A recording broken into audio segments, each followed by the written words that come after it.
There we go. Yeah. All right. We made it. Welcome to Sunday Night Live and Monday Morning Live and now live.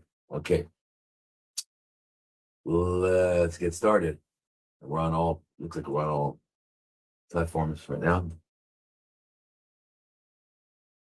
How cool is that? Oh, good morning, everyone. Good evening, everyone.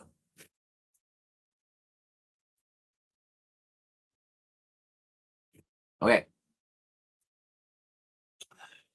Thank you, everyone. Thank you. Yeah. Um,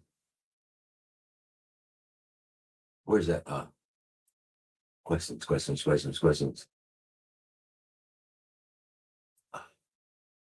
There we go. Come on. Yeah, okay, great. All right, cool. All right. So um Sunday Night Live in the US, Monday morning in Asia, uh, and Australia, etc. So anyway, just a reminder of everyone, what we're gonna do is 1 hour. A reminder to everyone, what we're gonna do is 1 hour will be uh I'm gonna answer questions that were submitted previously. And then the second hour will take questions that come up spontaneously here live. All right. Yes. And as a reminder, uh we are on all social media at Dr. Thomas Lodi, Dr. Thomas Lodi, Facebook, Instagram, all that, to YouTube, Rumble, etc. And then, except for X and TikTok, we're at Dr. Thomas Lodi, MD. All right, you have to add the MD for those. All right, that's it. And we have 3 groups: CFC group, Parasite group, and Health and Healing group. All right, and that's where we can interact and we can answer questions directly, and I can discuss it rather than just try to figure out what you're really asking and all that. And then we have other other live content where you're talking with people. So we have kinesiologists who helps us do movement in a way that makes sense, exercise movement in a way that makes sense, which is a little bit throughout the day rather than going crazy at the gym for an hour. And then we've got Vanessa with our nutritionist and health coach, and yoga teacher, etc. And then we have Kathy's Corner for people to share their feelings and discuss their feelings. And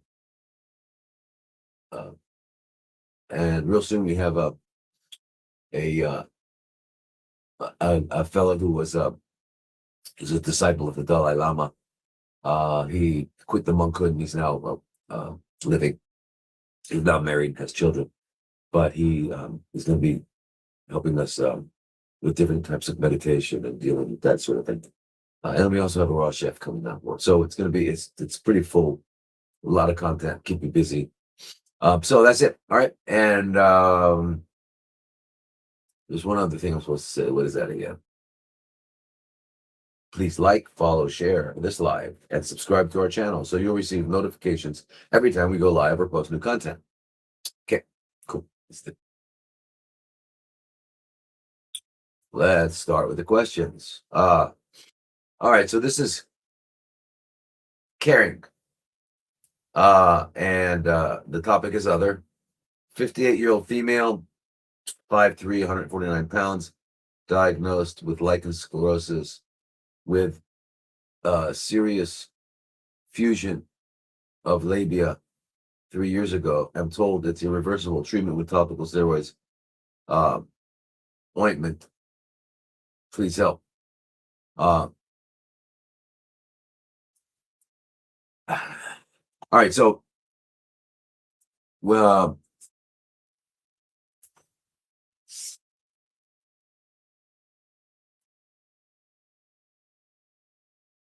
that's that's sounds like it's very it's a bummer. I'm really sorry to hear that for you because I know I can't even imagine. So anyway, what can we do besides steroids? And that's a uh, that's a wonderful question. So, lichen sclerosus is it's considered contagious, meaning non-contagious, meaning that it's not. According to the medical world, there are these germs and bugs, and they attack us, and we have to get rid of them. Instead of understanding that all of these microorganisms that live on us and in us are there because they're part of who we are, um, and the ones that are there, the relative proportions of the ones that are there. Let's say, uh, they have food. Because if you have an organism anywhere, it's there because there's food available, right? And so, if you have ants in the house, you can have food. It just means you have food for them. So you can spray them all day long, but until you get rid of the food, they're going to keep coming. All right.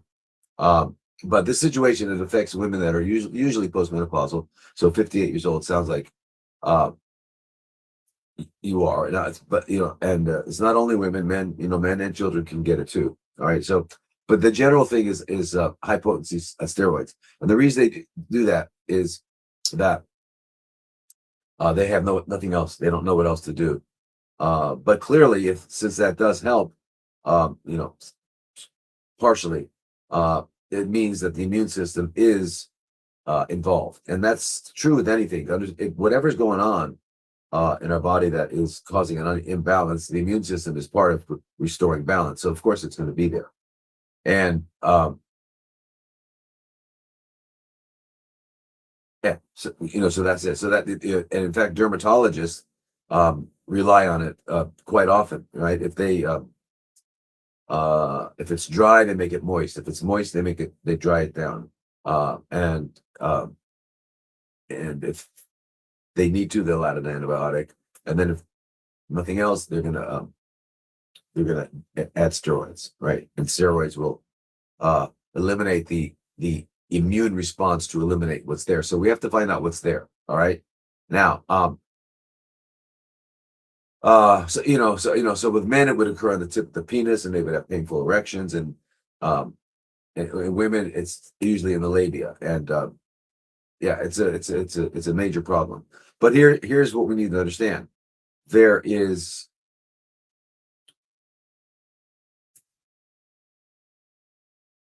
an imbalance going on, and it's an imbalance of not only microorganisms. So, for example, the vaginal flora, the normal healthy bacteria that live in the vagina, are out of balance, and they're out of balance for multiple reasons.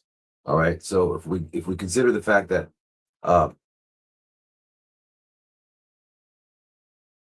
like in different in our oral cavity we have actually 6, I think, different little ecosystems, and then nasal we have an ecosystem, and then in our outer ear we have an ecosystem, vagina have an ecosystem, and then in the gastrointestinal tract an ecosystem. On our skin, and our armpits are different than the skin here. So again, these little ecosystems are based on the food they're eating and all that.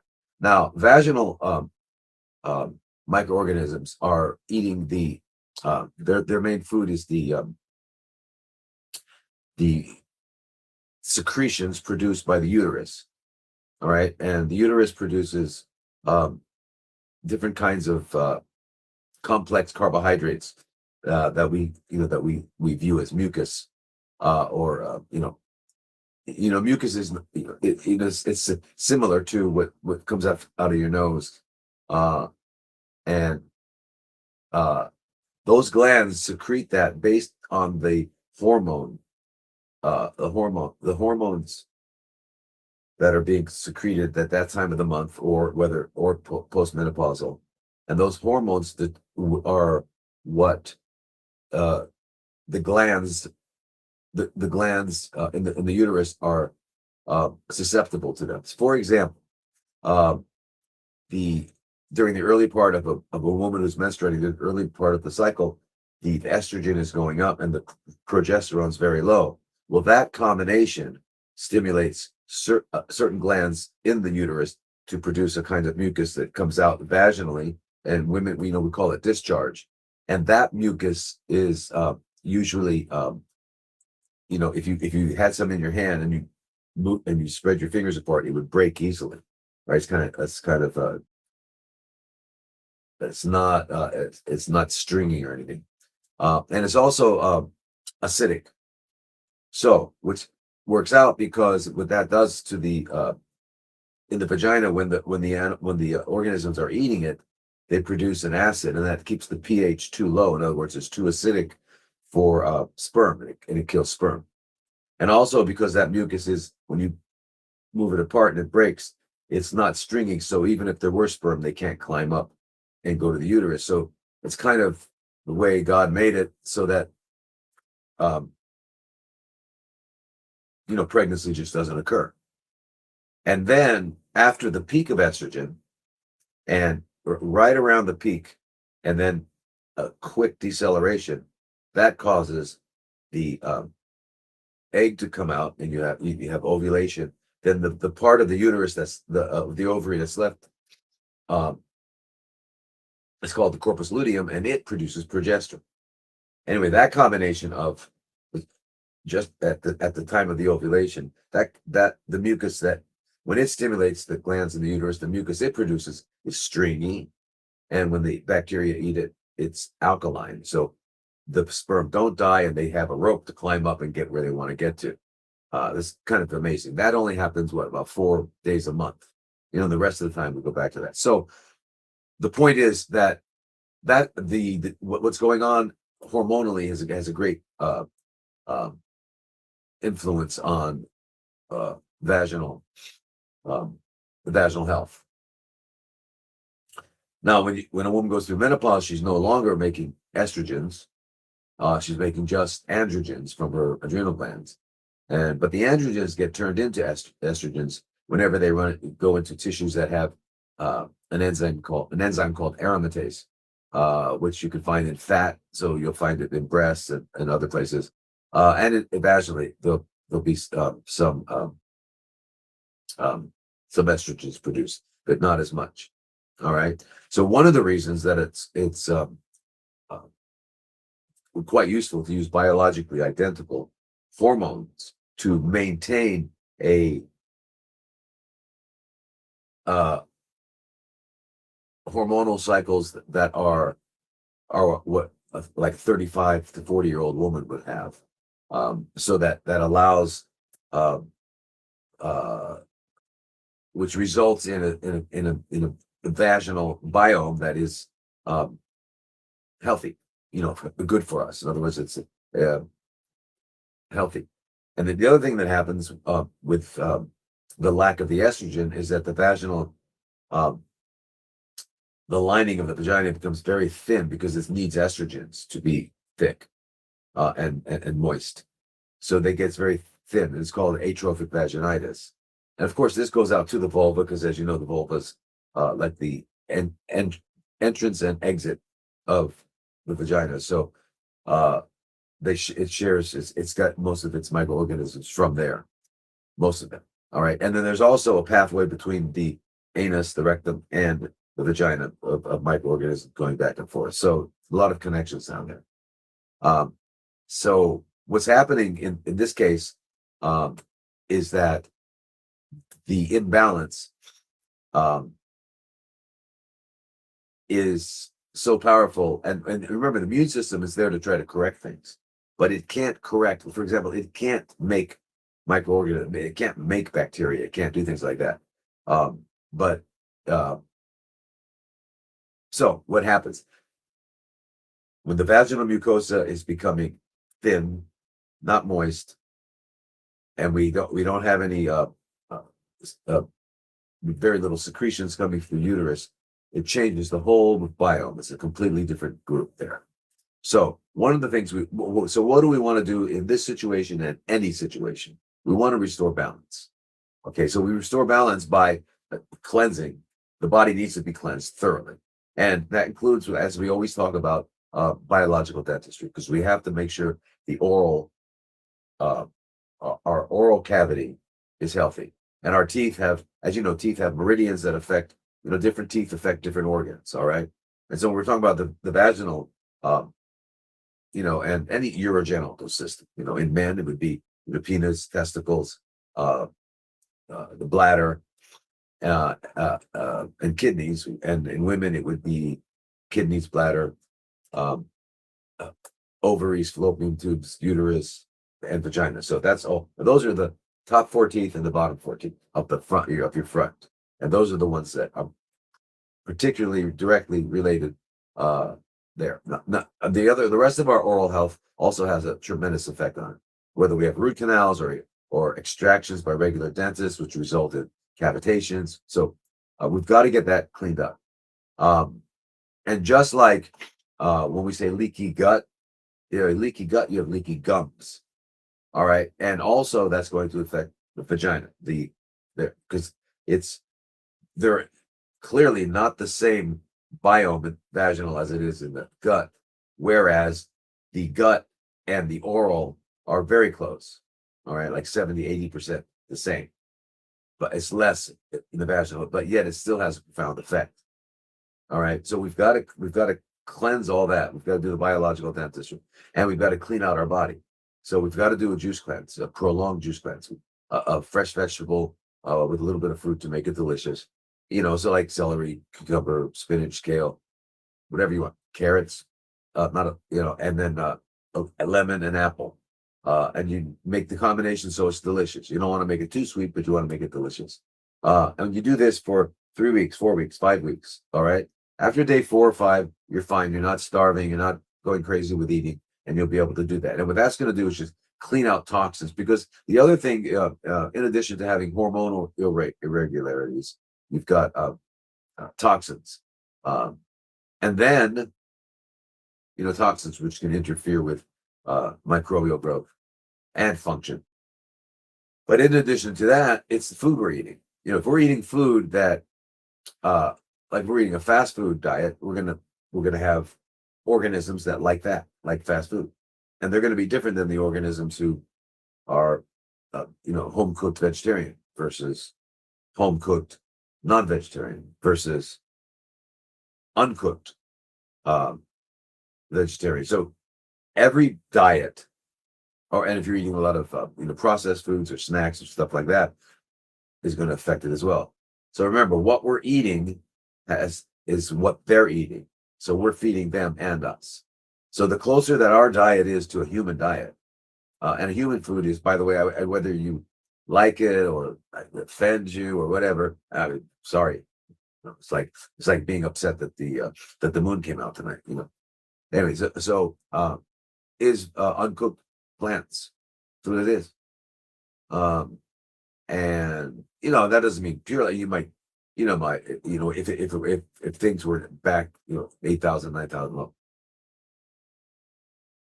the way modern the conventional archaeologists and prehistorians are claiming that we were cavemen and women, and we came out of the caves, and then, by the way, right after we came out of the caves, built the pyramids, invented Sanskrit, invented the Chinese language. Pretty good, huh? For a bunch of cavemen and women. But anyway, that's not quite how it happened. However, imagine you're living in a natural environment and there are no machines or anything like that. All right. What would you be eating? What did your hands equip you? You'd be eating what you can pick, what you can find, what you can grow. You're not going to go around choking animals and trying to eat their bodies. So it's just not what we would do. All right. You'd have to get a tool. Why would you have to get a tool or a weapon? Because you're not equipped. A bear doesn't, a dog doesn't, a rat doesn't, a bird doesn't. No other organism needs a tool. They were equipped by nature. So we were equipped by nature too to eat what you can do with your hands. All right. Anyway, so that's our diet. So that's what it is. So the closer you are to that, the more you will have a healthy biome, whether it's on your forearm or your cervix or your sinuses, doesn't matter. Okay. Now, The other thing is the kinds of soaps we're using, the kinds of shampoos, the kinds of things that we're putting on our body too, they're going to affect it. All right. And then the immune system itself.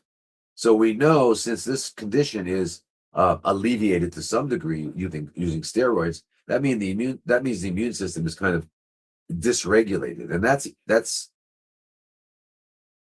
like unavoidable nowadays, because not only is our food, water, and air toxic, but now we've got invisible toxins in electromagnetic frequencies of 5G and 6G's probably already started. We've got that, and then we've got these incredible stresses from living in this artificial world, where we're in the artificial world. What we're told, what we learn basically is that you're not good enough. So you got to buy this, and you better wear this, and you got to do this. These are the things you got to do. Good. So it's a society that drives us towards consuming products and stuff.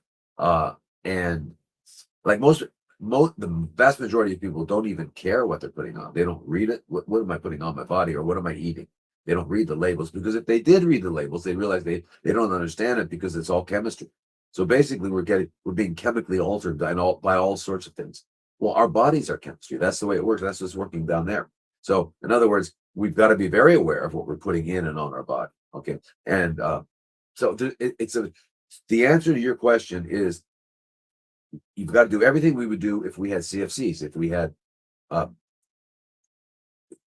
ulcerative colitis, arthritis.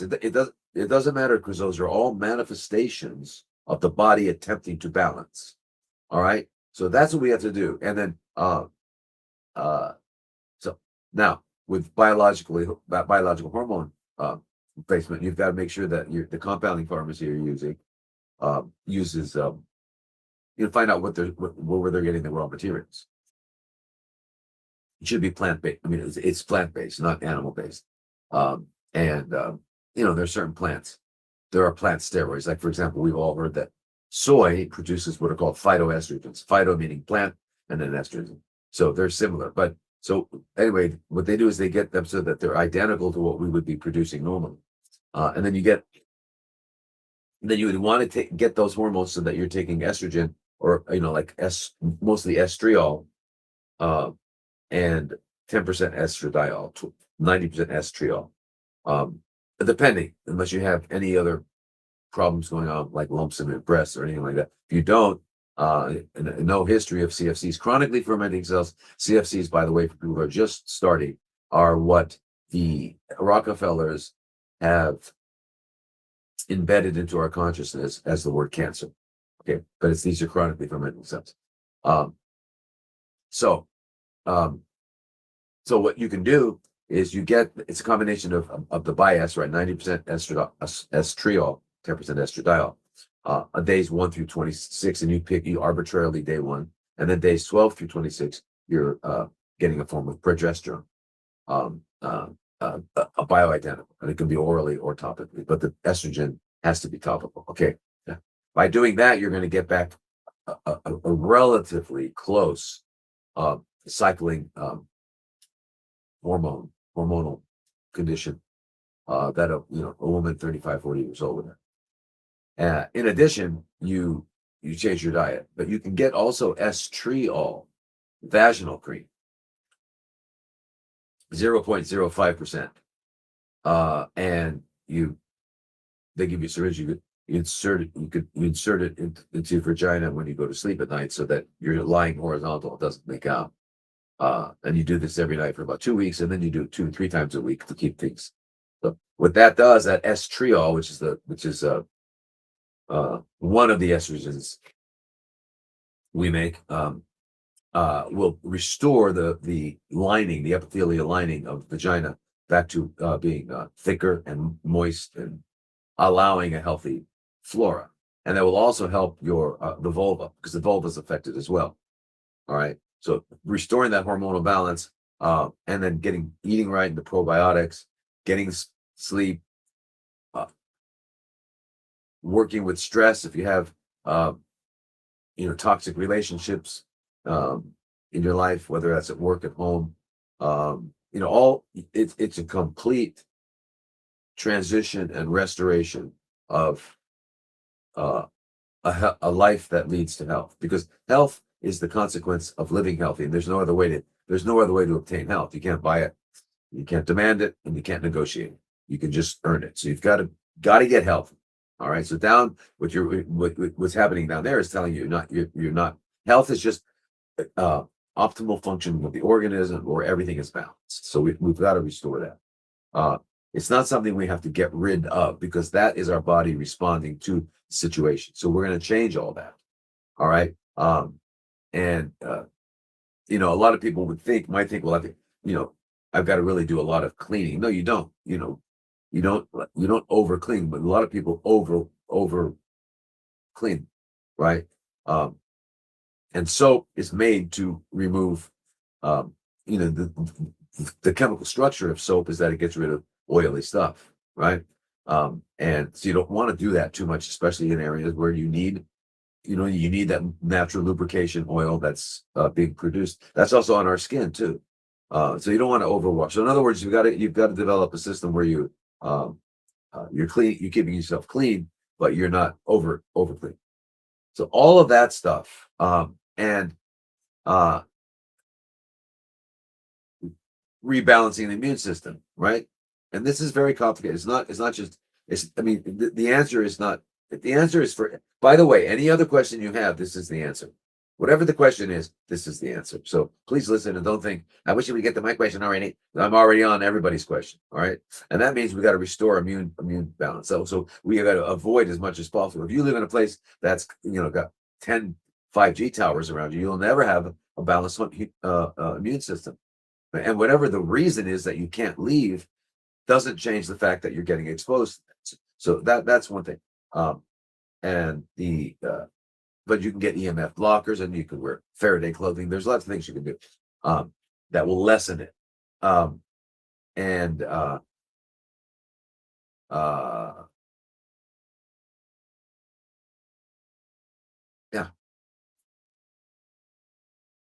And then after you finish your juice cleanse, you can do you eat healthy, and you eat within a 4 to 6 hour window. You stop eating 5 hours before sleep. All the things that you need to do. Now, for the immune system, you can also get, if like at 58, you probably got maybe 12%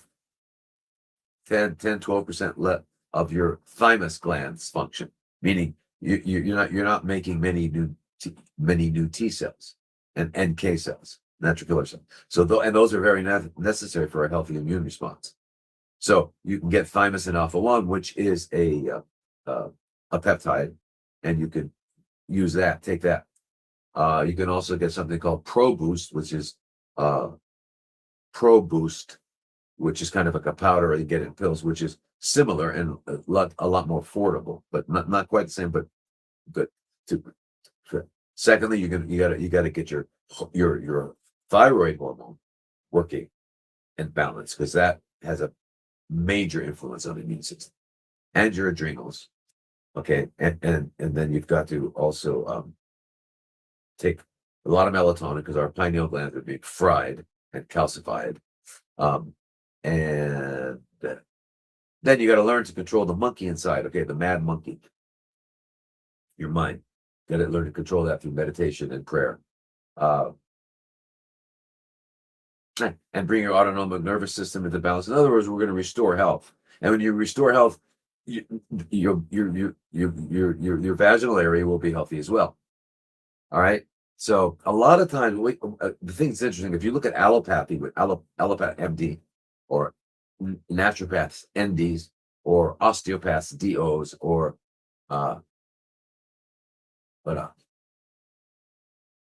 nurse practitioners, physician's assistants, all of these types of medical disciplines are intervening. They're going to do something to you. They're going to make you heal, right? Which is not the way it happens. It's not correct.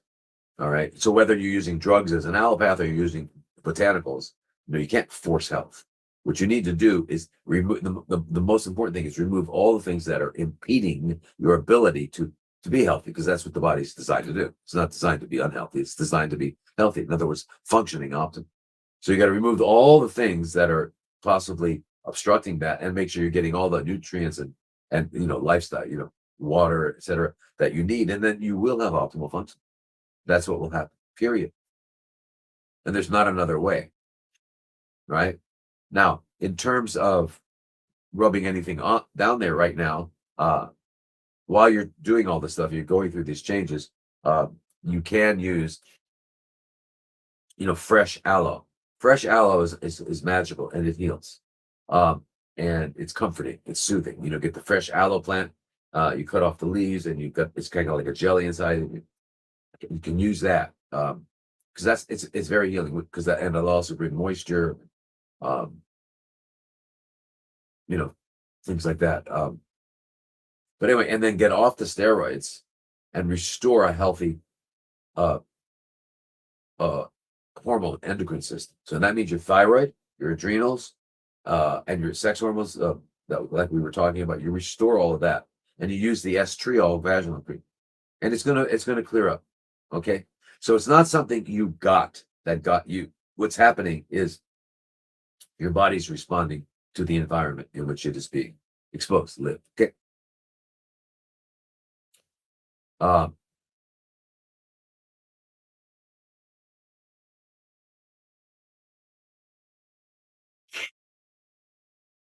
Let's see, what's the next question? By the way, join the Health and Healing group. Okay, go to drlodi.com, drlodi.com, and join Health and Healing, because that way, every other week we're going to have a discussion, and you'll be on with a group of us, and you'll have an opportunity to be on a Telegram chat where we're talking all the time, and lots of video material and written material. So join the Health and Healing group, okay, and we'll get through, because we're all on the same journey. Our journey is to get healthy. Our journey is to restore health. All right, we're not getting rid of anything, we're restoring health. Okay, and where there's health, there's no ill health. All right. Where's the next question? Where is it? There it is. Okay. Next question is Marie Christine, and the topic is chronic inflammation. My 13-year-old son has Crohn's disease, stricture in ascending colon, anemia, CRP 50, right? C-reactive protein right now, and he is on elemental shake diet since March 23rd, and he will do 6 weeks on this, no food. His gastroenterologist pushed to start biologics, or she may call Child Protection Services. She said, we're Quebec, Canada. I just can't imagine inject this stuff in my child's body. His dad has CFCs, and I have to choose between my son or my husband to book a consultation with you, since I don't. Okay, listen, you don't have to choose between them. Bring them, let's do it all together, because I have this habit of not stopping until we're done. So anyway, yeah, so we can do both of them at once. But yeah, and one of the things I'm really, I have to say this, it's I have to say it because it's the truth and it needs to be said, and that is, you got to get out of Canada. Canada's like one of the leaders of the madness. But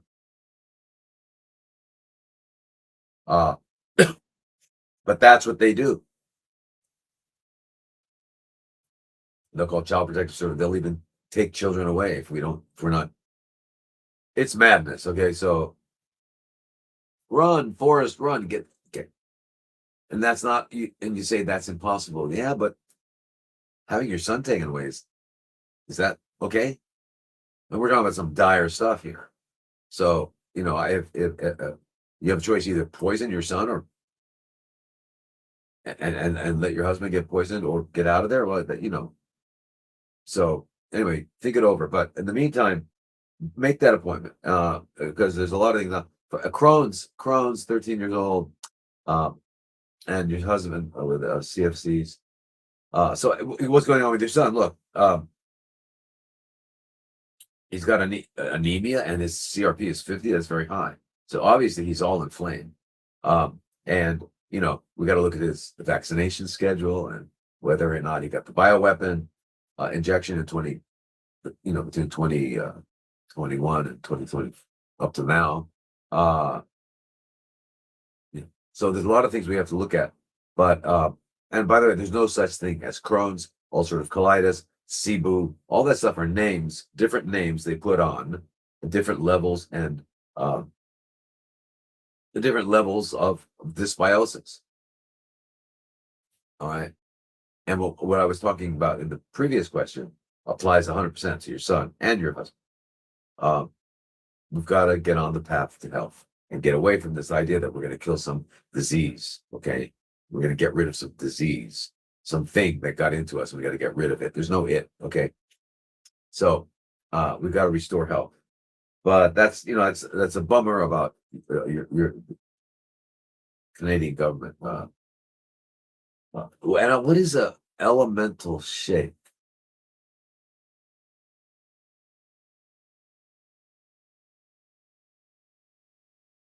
Since March 23rd, he's been on for 6 weeks. So he's clearly willing to do what's necessary. I don't know what an elemental shake is, but it sounds like it was processed stuff made by man, women, made by humans.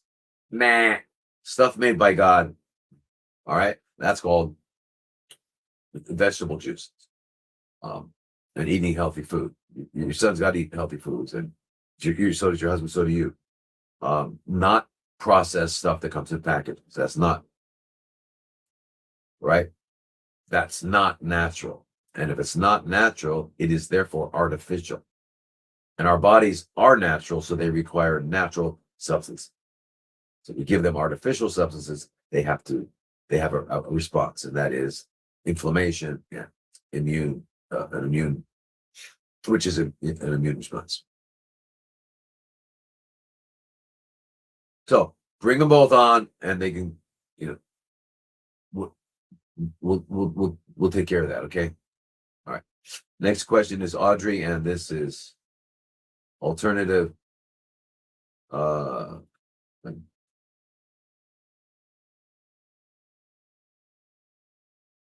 Where are we? Okay, so it's alternative CFC therapies, not everybody, please.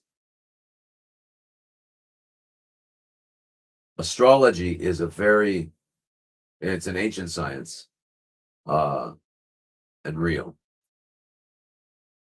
But we don't have like Virgo over here and Sagittarius over here and Cancer over here and Gemini over here. We don't have that. Okay. You've got chronically fermenting cells. Please use that word, because the other word, if you use that word, it's going to prevent you from ever healing. All right. On January 30th, 2026, I had surgery for a single lymph node in the left armpit. It was my first recurrence since March 2022, plus conventional treatment and olaparib. My CA-125 fell to 7 and has remained as such for the past 3 months. For the past 4 months, I have been on 222 milligrams of fenbendazole, and for the past month, 12 milligrams of ivermectin. Should I stop taking these drugs, or how long should I continue? All right, so that's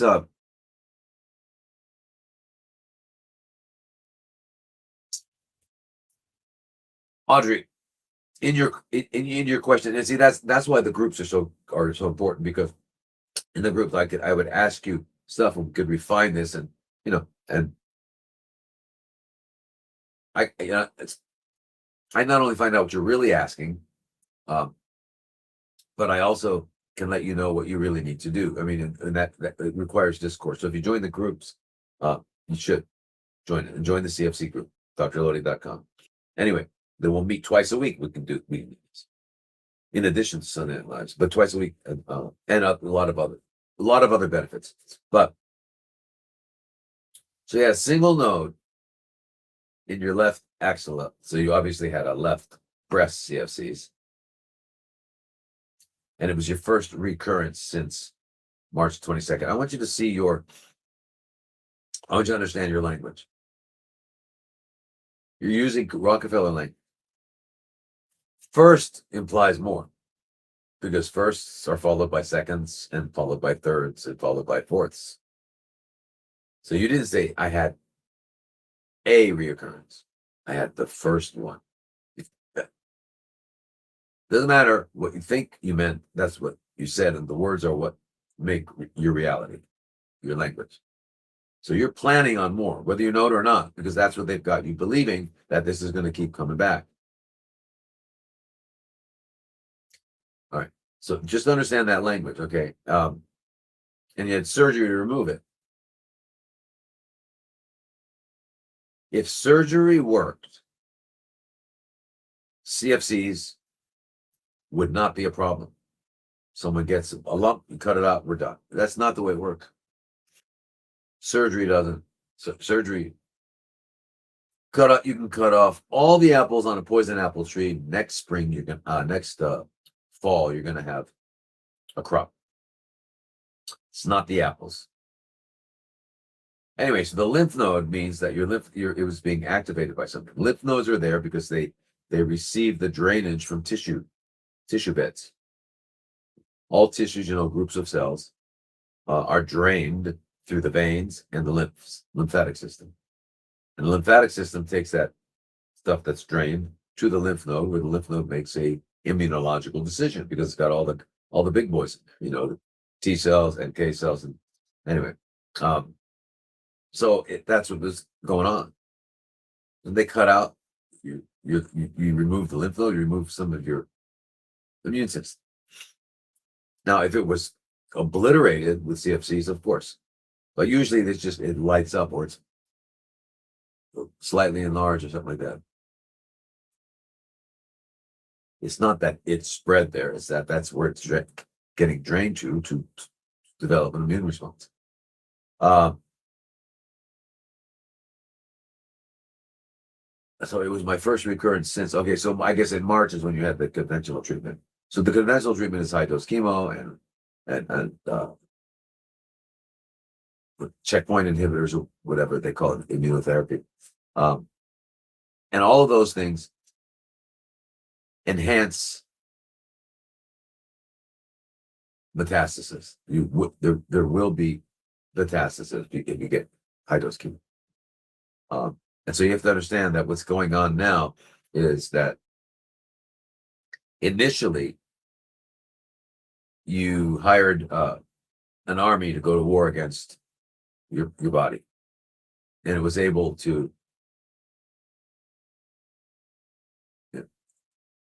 obviously shrink the primary, or I don't know if you have surgery and cut it out or whatever, but the chemo it ensures you're going to have spread. So what do you need to do? You need to do, you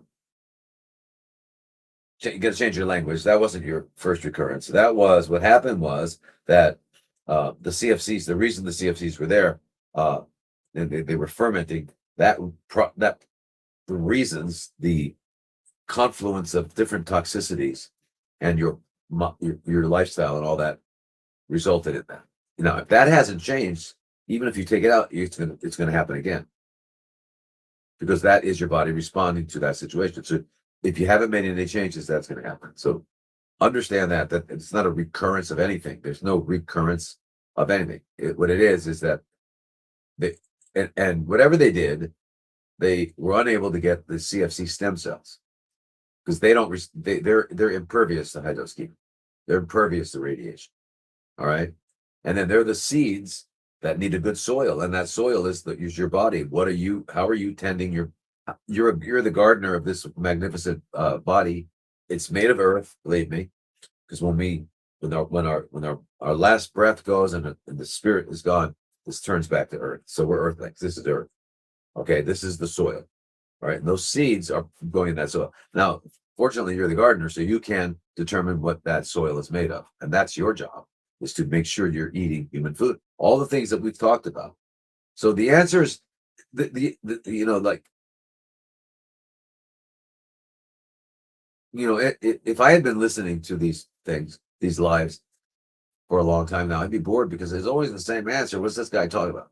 Why is this the same answer? Because health is what it is. It's not going to change. Health is optimal functioning of the organs. And ill health is some either a deficit, excess, or toxicities, and so we've just got to remove all that, and health will be restored. I mean, there's not another answer. There's not another answer. There's not a machine. There's not a pill. There's not an IV. There's not another answer. All right. If they knew what they were doing, the hospitals would be empty. Right? But they're standing room only. So, anyway, so Audrey. What's happening is we haven't eliminated all the toxins that would cause cells to ferment. We've got to do that. All right. And you heard in the previous answer to the previous question, that starts with biological dentistry, cleansing. And you didn't mention where you live, but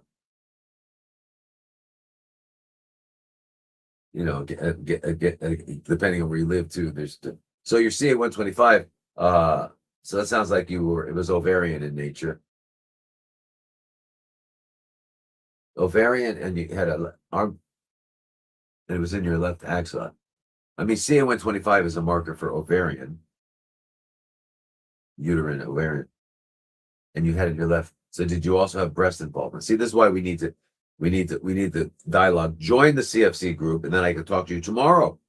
We can go through detail it. Join the CFC group, and I can talk to you tomorrow, same time. So it'll be Mondays and Wednesdays at 5 p.m.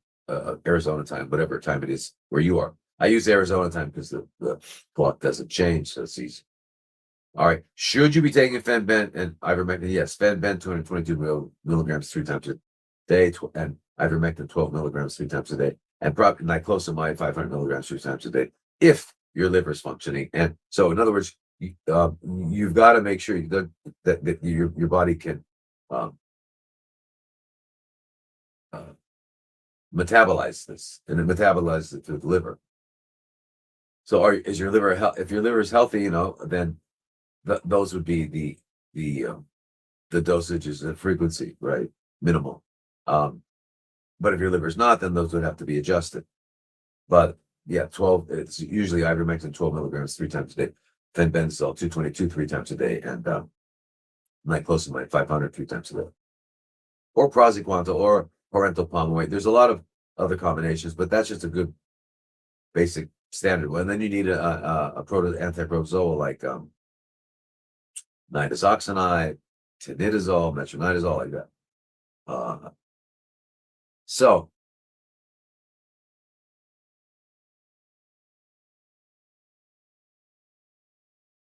no, you should not stop taking them unless your liver is not doing well. And you should add some. And so that's the answer to that question, but I hope you got a lot more out of it. Next one is Becky. Becky, and this is dealing with the topic is prostate. Becky, CFCs. It's not prostate Virgo. It's not prostate Sagittarius. It's not prostate Capricorn. It's not prostate Taurus. And it's not prostate Cancer. And it's not prostate Leo. Chronically fermenting cells in the prostate. So my husband has chronically fermenting cells in his prostate. I thank you very much for liking me. Thanks. I like you too. I have been afraid, and I do. I'm just saying that, because if you like me, then you're probably the kind of person I like. I have been afraid for him to take N-acetylcysteine, copper, and more than 2 Brazil nuts for selenium. Can he take these supplements, and if so, how much of each? I am concerned about his zinc-copper balance, since he is taking zinc without copper and feeling tired. Can he take either copper 1 or 2? Thank you very much. All right. So I'm assuming that you've done everything else, because if you've been watching for a while, you've gone to the biological dentist, done your cleanses, right? You've done all that. We're looking at his hormones. It says his testosterone is balanced. We're looking at his estradiol, his DHEA, his thyroid, his adrenals. We're doing all that, right? Okay. And now we're just down to this kind of thing. So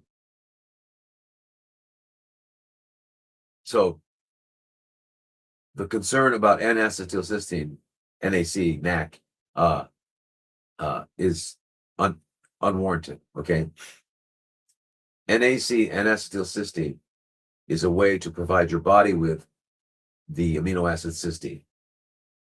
Because in order for your body to make glutathione, it needs glycine, glutamine, and cysteine. And your body's got plenty, his body has plenty of glycine and glutamine, but it's the cysteine that it's lacking. So when you give it, his body will make more glutathione, which is going to protect, detoxify, and protect. And it's much more efficient doing that than the CFCs.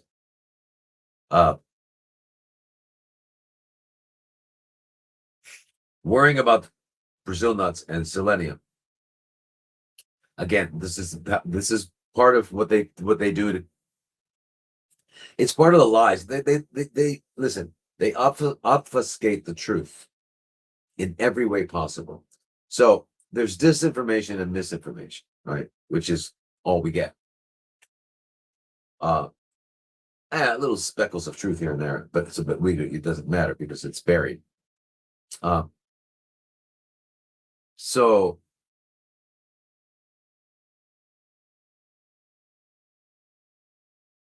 I mean, for example, so even when we got to the point where we accept that, okay, selenium's important, even though they're gonna, if you ask a regular doctor, they're gonna say, don't worry about it, you get plenty.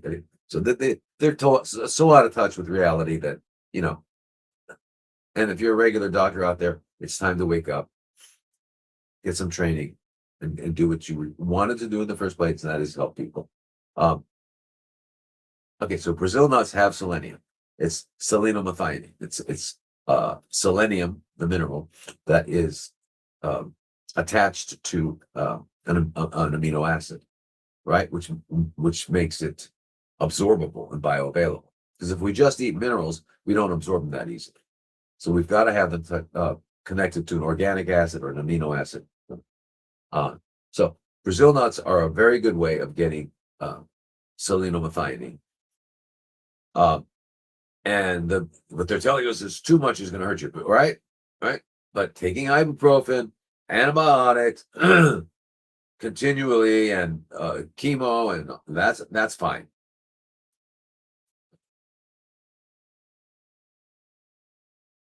But according to the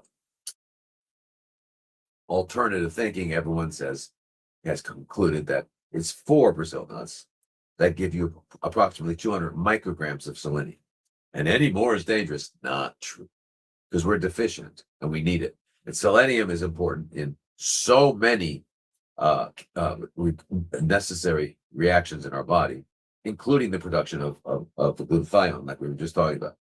So what I love to do is make my nut milk from Brazil nuts, because then I'm getting plenty of. I'm not worried about too much selenium. That's not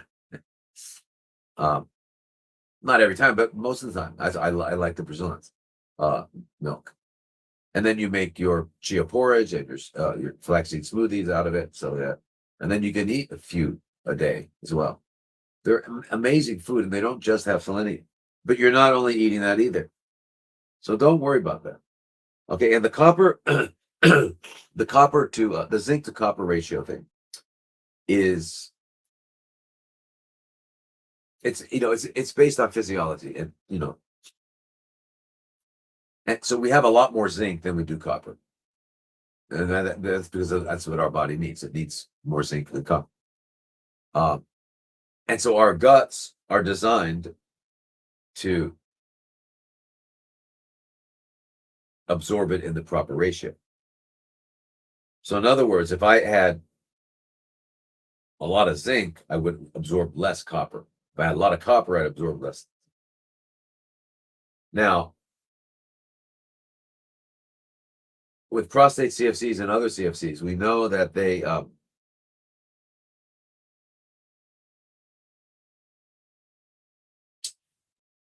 okay, so the way tumors grow is they need new blood vessels. It's called angiogenesis. So a lot of the treatments they use are angiogenic things that block angiogenesis, right?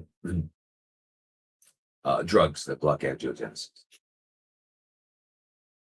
When what you want to do is restore the balance of making new blood vessels appropriately, because you need new blood vessels all the time for different things. But so you don't want to stop it completely because it's not compatible with being alive. But anyway, so that's why taking vitamin C, which balances that angiogenesis perfectly. But so the whole idea there is that copper is one of the cofactors in angiogenesis, making new blood vessels. blood vessels. So there is there's one approach with CFCs to give tetrahydrolipidate, which is a chemical that chelates copper, and they measure in your, they do blood tests and they measure, and if you get the copper low enough, you won't make new blood vessels. Of course, yeah, but it's not healthy. All right, because you need copper for other things as well, and you need new blood vessels where you need them, when you need them. So that's really, but that's a standard, not a standard, but it used to be used more often in the alternative circles. So here's what you want to do. What you want what you need, nothing more, nothing less, and that has to do with everything from oxygen to food, everything, love, sunshine. We need as much as we need, nothing more, nothing less. So eat healthy. It's never wrong to do the right thing. Never wrong to do the right thing. And the right thing, or let's say not right and wrong, the most functional thing to do, the most effective thing to do is to eat a healthy diet, healthy lifestyle. And so the problem is the food that we're eating is mineral depleted. So we're not getting selenium, the zinc. We're not getting all those things. And we know how important they are. For example, zinc, one of the parts of a healthy of a program, when you have these, I don't know what to call COVID and all that stuff. I mean, it's a hoax, but whatever. Anyway, or influenza, or whatever they're calling these the body's reaction. But because the germs theory just isn't a reality. But anyway, so part of it is you take vitamin C, zinc. There's a number of things you take, selenium. All right, and so we need a lot of zinc for a healthy immunity. We also need zinc for healthy hormones. I mean, so it's anyway. So most people, when they come to our center, are deficient in many things and have excesses of other things and lots of toxins. So by eating a healthy diet, pumpkin seeds are going to give you zinc. Organic pumpkin seeds, pumpkin seed butter. You can put it in your smoothies. There's lots of ways to get this with food when you can take extra. And you can take a mineral supplement that's got, like the complete mineral complex by Designs for Life is a great one. Also, the Quinton is Sea minerals. It's got more than those. It's got a lot of different minerals in it, and it's a good source. So we need minerals, absolutely, and we need them all, not just zinc, copper thing. So you're on the right track. I'm not sure where you are, Becky. If you're in the U.S., our clinic in Arizona and Oasis of Healing is alive and well. We're in our 21st year now, so we're one of the dinosaurs that have been around for a long time, and so we kind of know what we're doing. So I don't know if your husband would need that or not, but that's definitely available. So don't eat more Brazil nuts. Don't worry about that. So what else do you do? Yeah, don't worry about the thing. Here's the thing. Look at all the animals. There's not one species that has seminars on what to eat, and they're healthy. And that's because they live according to their instincts. We had our instincts forcibly removed from childhood, and we are now culturally appropriate, whatever's. But anyway, eating a healthy life, and we need minerals. And why do we need minerals? Because in 1920, the Department of Agriculture in the U.S. put out this amazing report about the selenium deficiency in all the soil. So imagine what it is now. Anyway, you need tons of minerals. You're on the right track, and join the group if you want. The CFC group would be, it'd be very helpful to help coordinate this. If your husband's doing fine, that's good. If he's having a little trouble, then call in an Oasis Healing. All right, so Caesar, parasites. Times. Hours. Last one. Parasite. I've always had problems with my gut. Every time I eat, my belly gets so inflamed. I'm about to start your parasite group. Mine. I recently was diagnosed with a type of psoriasis. What else do you recommend? Heavy metal detox, vitamin C, vitamin D. It is spreading all over my body. Okay. Yes. All right. So Caesar,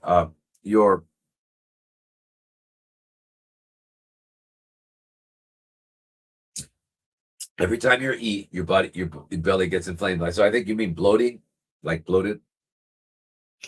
And so your assumption is that's parasites. Parasites can and probably are involved, but that's not the whole story there.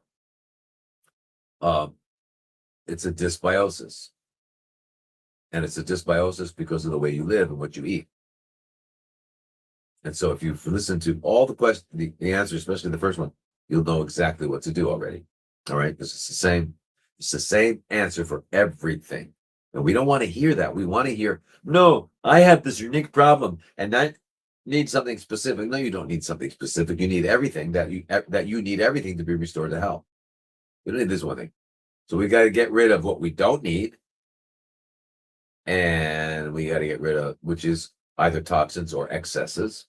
And we have to supply the deficiencies and restore the balance. That's what we have to do. So this tells me that you probably don't have enough hydrochloric acid in your stomach, and you have a dysbiosis. So, and then I don't know what you're eating to get bloated, but whatever's happening is an inefficient digestion, right? It's inefficient. The consequence is that, right? So that's what needs to be taken care of. Part of it probably will include antiparasitics. Now psoriasis again, it's a name for skin condition. And I've had, I remember working with somebody way back in New York who had psoriasis everywhere. And then, every morning they would change the sheets because he had like an inch thick of exfoliated skin. I mean, it was terrible. I think it was a 4-week juice cleansing cleaned up. So don't buy their names and whatever. Don't get diagnosed. Don't run to those witches and warlocks with their white coats who are going to put a spell on you, called a diagnosis. They're going to put a spell on you, right? and then that word, that whatever they say, it's gonna go right into your heart and say there, I have psoriasis. You don't have psoriasis because there's no such thing. The body, I understand. I can look at the lesions; they're scaly and blah, blah, blah, they're red and all that. We know that, but is that a thing? No, it's not a thing. It's your body's reaction to it's what it's being exposed to. It's your body responding. It's not a thing that got in there. There's no psoriasis. Anyway, my intention is always to help people with their language because uh, that's how you think. So if you think you have psoriasis, you want to get rid of it, then that's the wrong. It's the wrong path. You're gonna get pharmaceutical weapons to against yourself.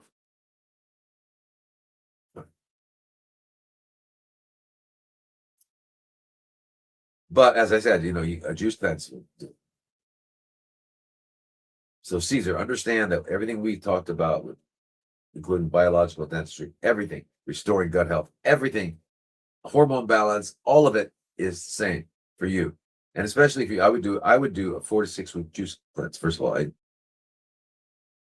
you'll be blown away. By the way, you get the juice recipe on Oasis website, and Oasis Appeal. I think we still have the juice recipe there. But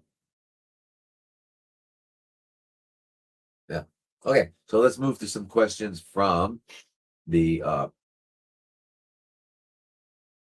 wait a minute.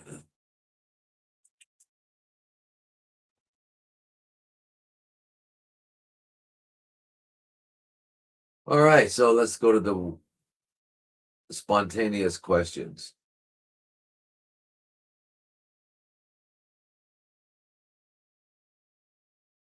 All right, so here's one. This is Gina. Would you recommend apple cider vinegar before meals if you don't have enough stomach acid? Yeah. The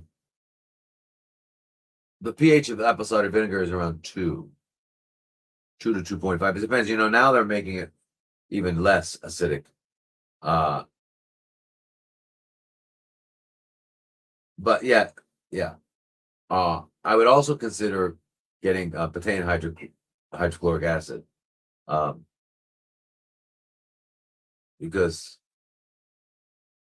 you take 1, 2, or 3 capsules like 15 minutes before eating, so your stomach is acidic. But yeah, apple cider vinegar. The problem is they've changed it now. It's less acidic. I think the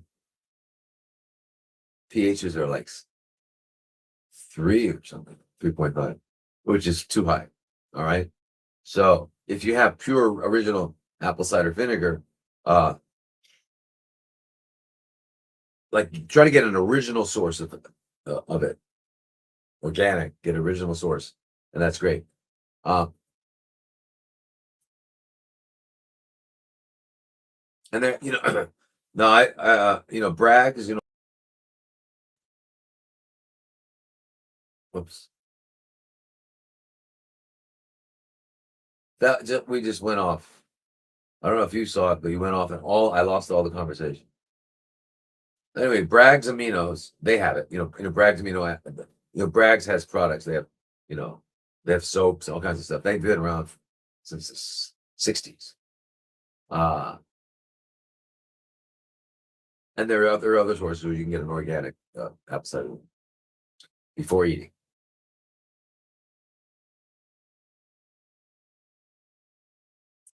Yeah, and you can make your own. Yeah, that's the thing. Try to learn how to make vinegars and stuff like that. The more you can do, where you don't rely on others. So one of what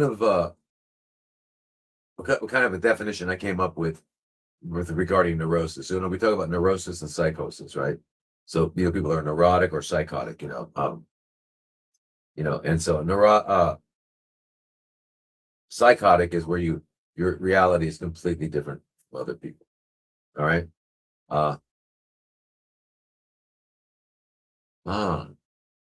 Rags was brought up by Katy Perry. Yeah, nothing's sacred anymore. I don't know. Which is why we've got to do it. We've got to live self-sustained. Got to get somewhere on this planet where we can live and take care of ourselves. So the way the definition I was talking about of neurosis versus psychosis. Psychosis means you're at a different reality. Right? That doesn't necessarily mean it's a problem, right? Because I have a different reality than most people. A saint has a different reality. A monk, but so does a schizophrenic who's having a miserable life. So but a neurosis is the degree to which you manipulate others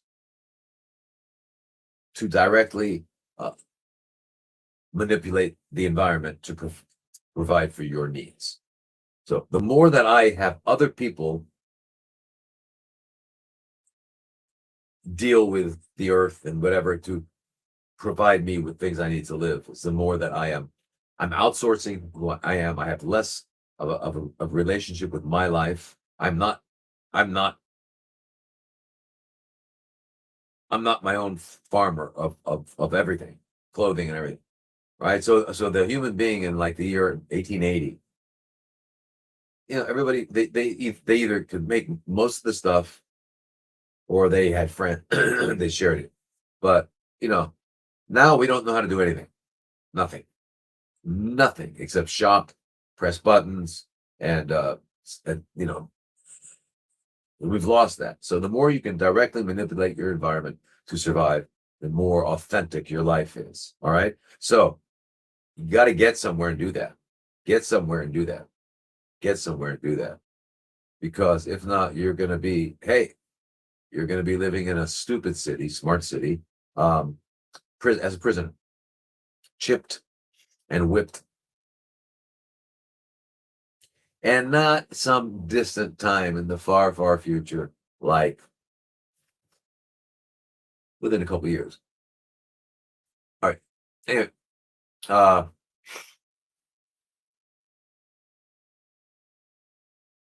what was this here? So breaking my 3-day water fast.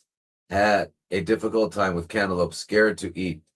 Body feels different. What should I do? Well, a 3-day water fast.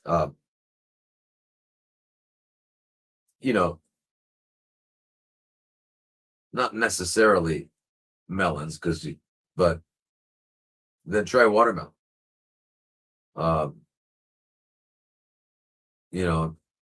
So watermelon. At 3 days, you could even eat a honeydew, Crenshaw, any melon.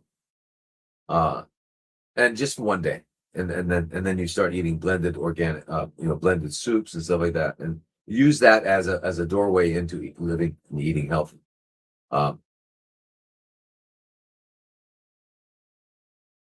So yeah.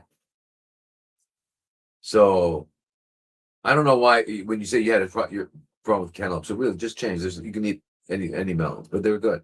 And then and if not, then eat a papaya. Eat just eat something that's easily digestible. And only one day, and you can then work in. But take that as an opportunity, like I said, to eat healthy. Jung suggests that neurosis stems from an inability to experience legitimate suffering. Yeah, I mean, I get that, and I think that's part of it. Because if you're like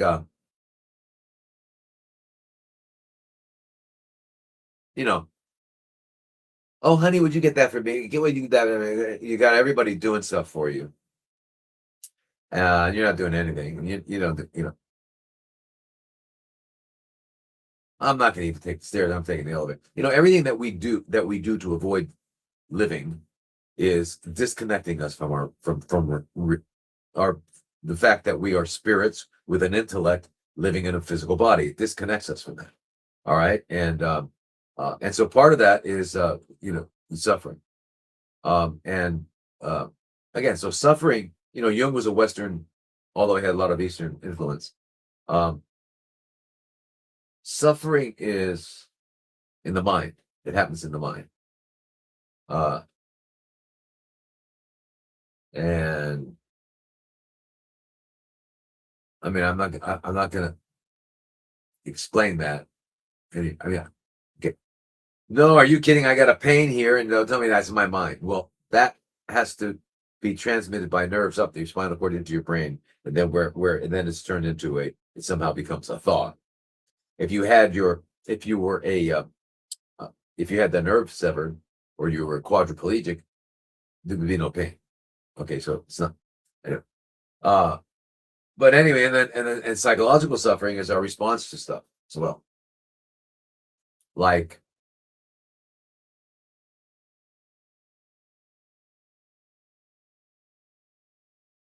somebody said something and that hurt me so deeply, and I'll never forget that. And so,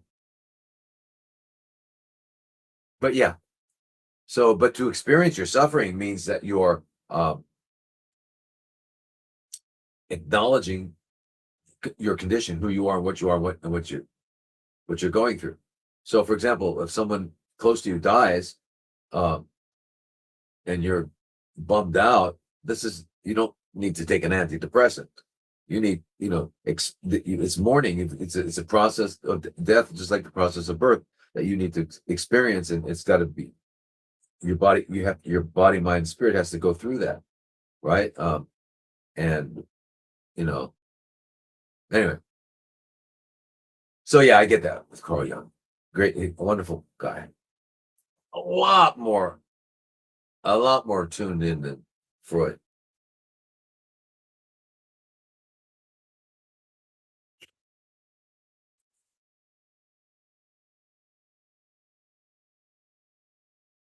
All right, so here is it. I suffer from this is MJ. I suffer from candida and a white tongue. What can I do to cure it? I use DMSO. Okay, so language again. There's it. You got to cure it. You want to get rid of it. You're in a military battle. Okay, instead of realizing that your tongue's white because there's an imbalance, and candida live there anyway. They're needed, but there's more of them than usual. Why? Because they're being fed. So what do you need to do? We need to biological dentist. What are you eating? Because that's what's going to determine what's living in your mouth. Your eating habits, your oral care, and are you doing oil pulling in the morning? There's oral care. So a good oral regimen is you wake up in the morning and you rinse your mouth out, with water, or you can get like a food grade hydrogen peroxide 6% and dilute it to 3%, or you can use 6%, but you can't use 6% too long because it's pretty strong. It could affect your enamel, but I do anyway. And just a good and spit it out. Then you get some oil. You get some extra virgin coconut oil, and put a squirt in your mouth. And just rub it around your mouth for like 15, 20 minutes. Take a shower or whatever you're going to do, and then spit that out in the garbage, not in your sink. And then you brush your teeth, and you've cleaned out. You've done a fantastic job. So that will keep things balanced, right? And and then your diet too, right?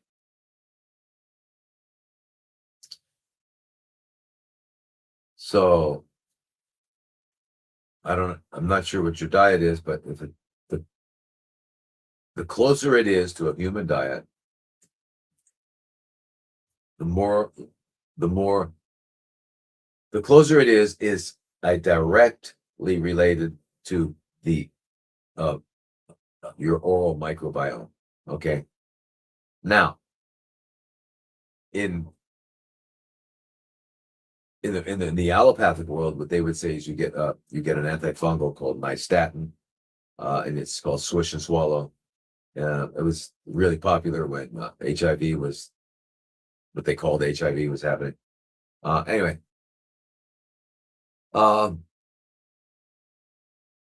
hydrogen peroxide, by doing that, in the morning, a couple times in the morning and night, 6%, you're gonna balance things out a lot. You can help.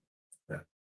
So, and that's, rather than the nystatin.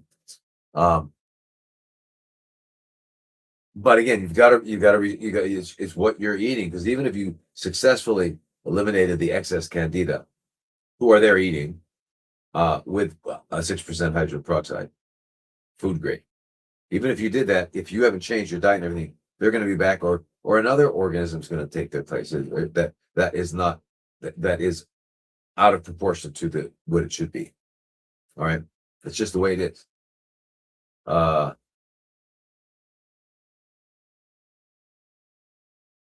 right, so here, Mike, Gulf War vet, diagnosed with ampullary CFCs, stage 2B, Whipple procedure in 2023, NED today. Come on, first thing, Mike, don't use their acronyms. Do you realize what that's saying? No evidence of disease. First of all, there's no diseases. There's the body, there's adaptive physiology, always, only adaptive physiology, always and only. One more time, adaptive physiology, always and only. There are no diseases. Okay. So no evidence of disease. Good. But still chronic fatigue and digestive issues. Are there specialized fasting procedures for Whipple patients, if any? Yes. Thank you for all you do. Okay, Mike, good. So you had Whipples, and so that's a real that changes what you that changes how you prepare what you're going to eat. Okay, so in the Whipples, what they've done is they've bypassed your duodenum, which is the first part of the small intestines, right, where all of the digestion takes place. I mean, all of the breakdown of the foods, right? That's where the fats are exposed to bile. That's where all the other stuff you've eaten is exposed to pancreatic enzymes, and then there's enzymes on the border, the inside lining of the duodenum, all that, and then the absorption takes place in the jejunum and the ileum, which are lower down, and so you've lost that when they did the bypass. They put the stomach to the jejunum, is what they did. So that means you've lost all duodenal function. So what you eat needs to have, you need to do is you need to as much as possible do what the duodenum did, because your jejunum is not going to do it, and your ileum is not going to do it, and what can't be processed or absorbed just passes through. So that means in eating fats, they've got to be emulsified somehow, but you need fats, and you can use you can use bile salts and stuff like that, but it's really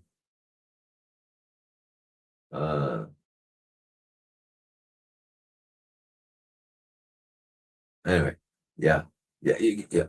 So you need to use something with fats, something like a bile salt, which you can get pharmaceutically, or I think even over the counter.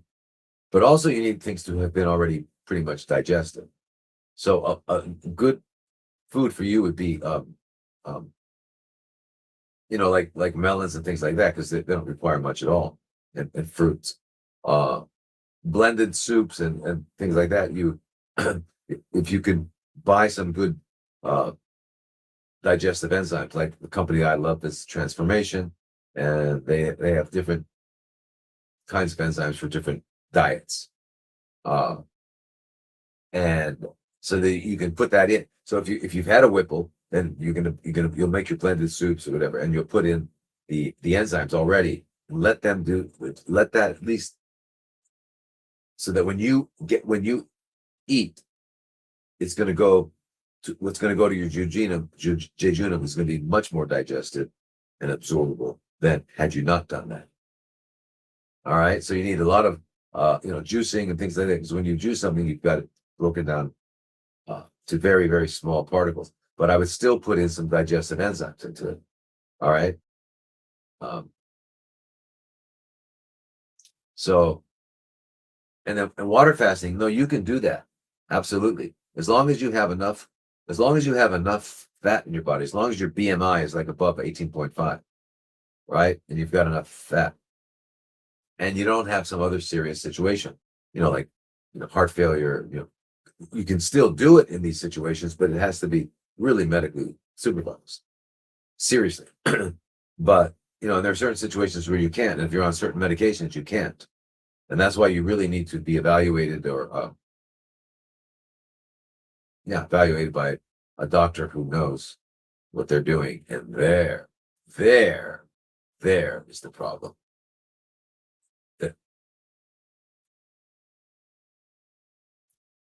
It is so tragic what I see. There's a lot of fashionable medicine out there going on. They call it functional medicine, but it's not functional. It's fashionable, right? They're doing what's fashionable. It's just this. It's just I don't even have words anymore. Anyway, so yes, you can do fasting, but you need to really make sure that what you're eating has been modified to some degree. All right, so that you can really absorb it. That's very important. Anyway, join our health and healing group, and we can speak directly. We can come up with diets for you and things like, so you don't have to only eat soups either. But let's come up with a dietary plan and lead you through a water fast, because you can do it. Yes, definitely. But I need to know a lot more about what's going on with you. So please do that. drlodi.com, health and healing group, drlodi.com. Where are we now?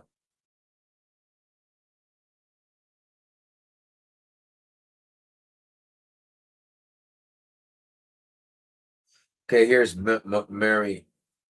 I did a 15-day water fast and got a white tongue. Also, I wanted to do a 21, 27-day, but got nervous. Would gargling with vinegar water affect this? No, the white thick coat tongue is a normal response.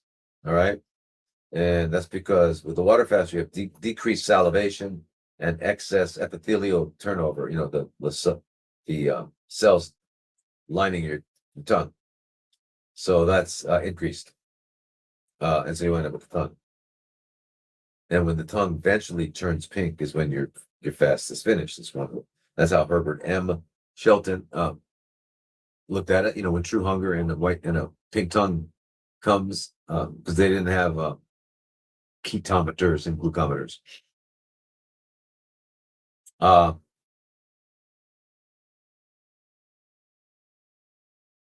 Wait. Do you have a list for the human diet somewhere?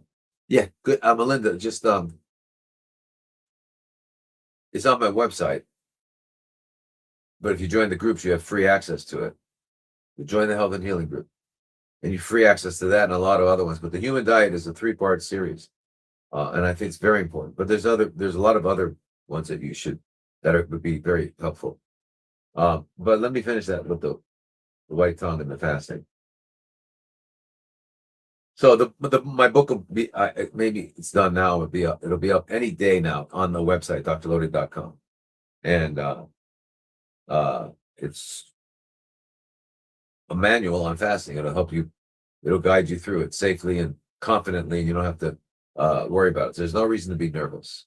Okay. Fasting doesn't harm anyone. It helps. Fasting done incorrectly can be a problem, especially refeeding. So anyway, but if you're doing proper fasting, it can never cause us a problem. It can't. Okay. So you can definitely do it. So the book, go to drlodi.com. So you can sign up. So as soon as it comes out, you can, you'll be notified, and you go to the link and you can get it. So So yeah.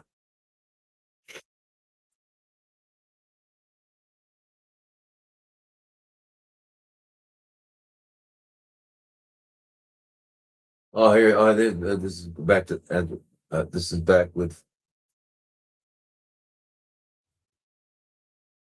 Inara. I can't see that well. Inara. It said, how long should I wait to go back to a water fast after breaking my 3 day? At this time, I can't eat much at all, and I'm really happy about that. Still desire some sweet stuff. Okay, you can go right back into it. I don't know. I don't know you, so I can't really say that. But I'm assuming you're healthy enough to, you know, you're not heart failure. There's a lot of major contraindications. And by the way, the book should be when the book's out, you'll be able to get all this information. drlodi.com. You can get the book, and then soon it'll be on Amazon and all that other stuff. And then you get hard copies as well. But so as long as you're able to fast, absolutely you can go right back into it right away.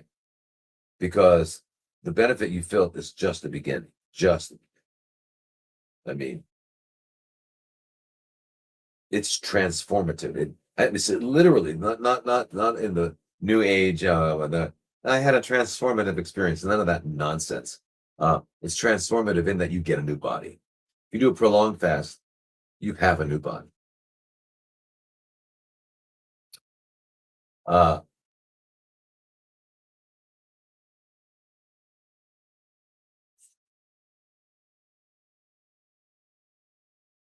well, uh, reading post, talk to text message, it up, huh?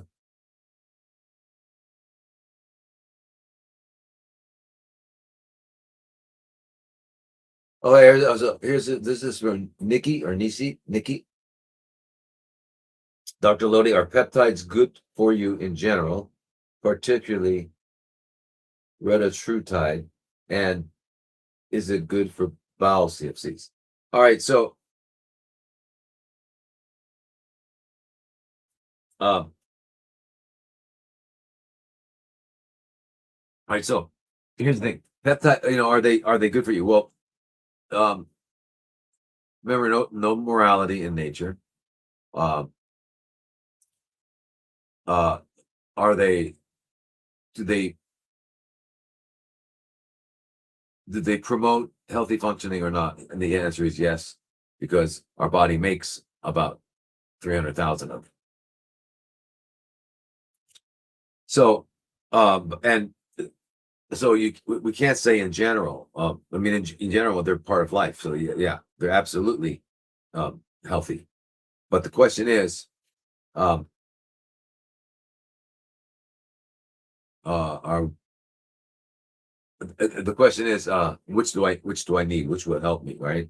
And that depends. There's all different kinds because there are peptides for that are actually antimicrobial that our body would normally make to help balance our biome. There are peptides that are uh, for fertility. There are peptides for cognition. There are peptides for there's just so many. They can't really be grouped. You can't really group it like that. You can't think of it. So um, so you have to see what's going on. So you're talking about bowel CFCs, right? Uh,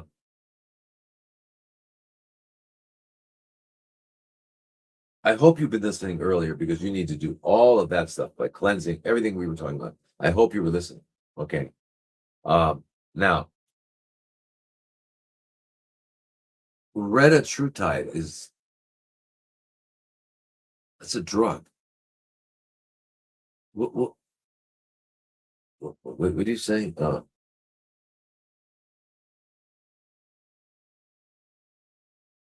Where was that?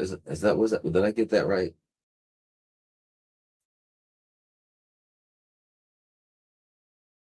Where is that? Where was that question?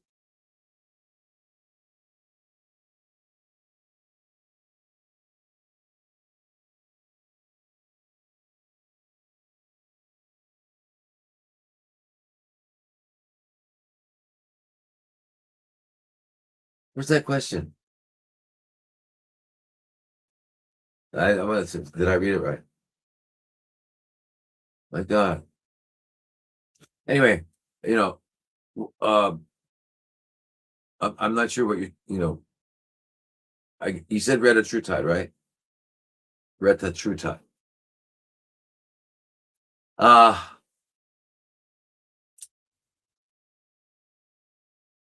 this is a new class of drugs that have been developed that are very, very popular, and basically, uh, yeah, they may prevent you from eating, but they're totally disrupting your normal physiology.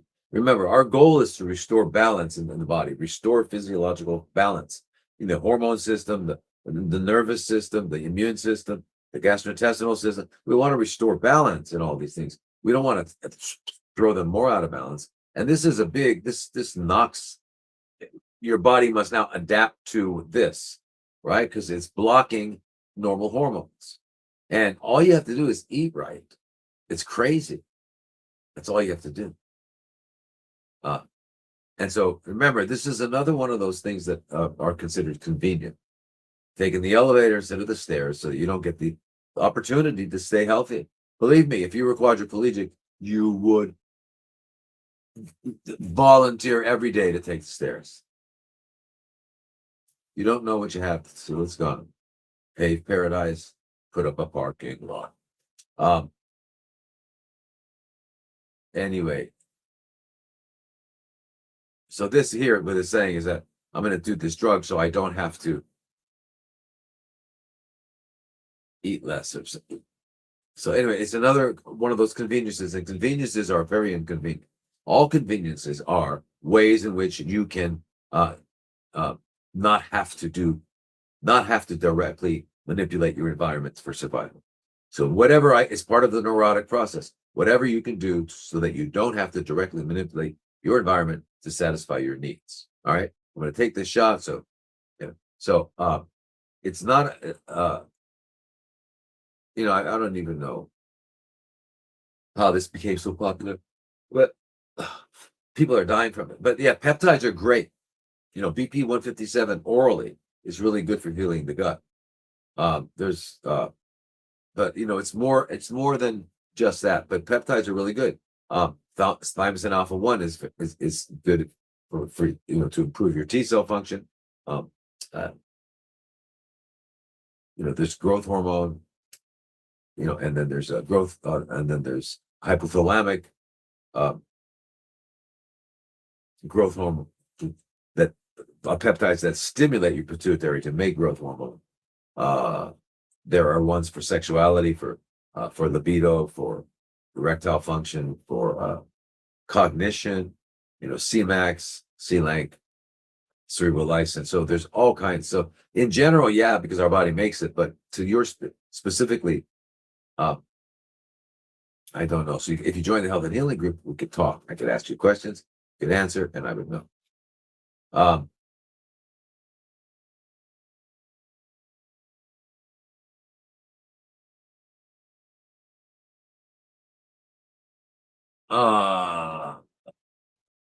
So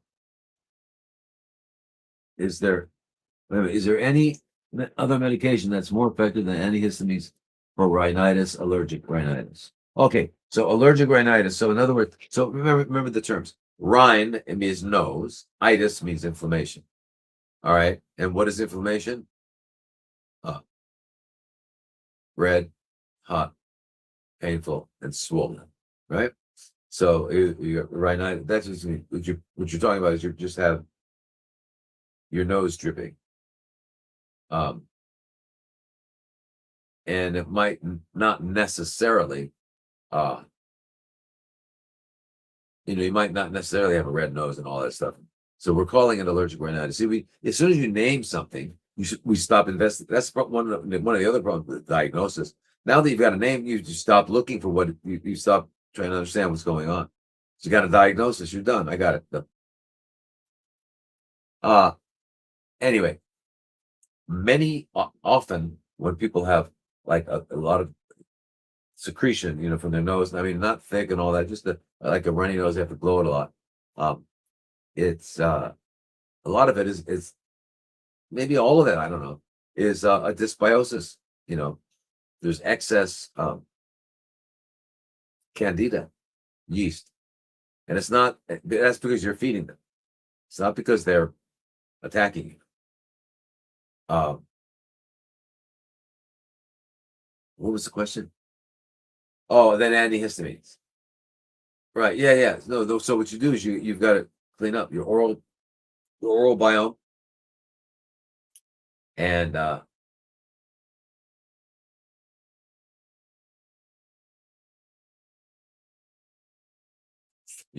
you sneezing a lot? Is your nose red? Are you really like, is it like that? Then you are probably having an allergic response to something or some things.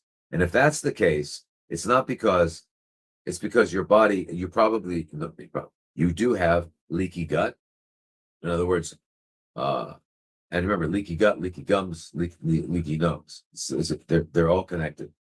Um, so we've got to restore the integrity of that whole system. That's what has to happen so that this no longer is going on. All right. For immediate relief,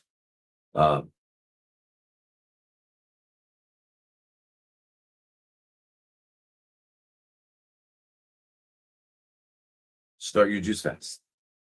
Start it right away. Make sure you're getting enough. You're getting 2 grams of sodium ascorbate, vitamin C, 2 grams 4 times a day, and make sure you're getting adequate mixed um, carotenoids, which is, astaxanthin, uh, lutein, zeaxanthin, alpha, beta, gamma carotene. There's a lot of them in there. And make sure you're getting the tocopherols and tocotrienols, which are the vitamin E, but lots of vitamin D, melatonin. Let's just start restoring function. That's what we need to do instead of just stopping the flow. Because if you stop the flow and it needed to be there, that means you're using some sort of pharmacological thing that's blocking a required physiological response. If your nose is secreting that, it's because it needs to, because of the situation. Because the body only does what's necessary. The body can't do anything else.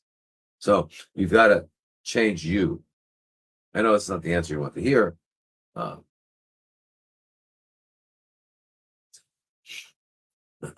Whoops.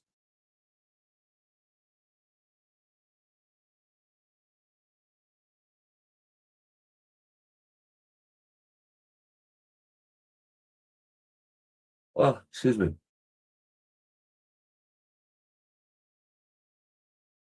After a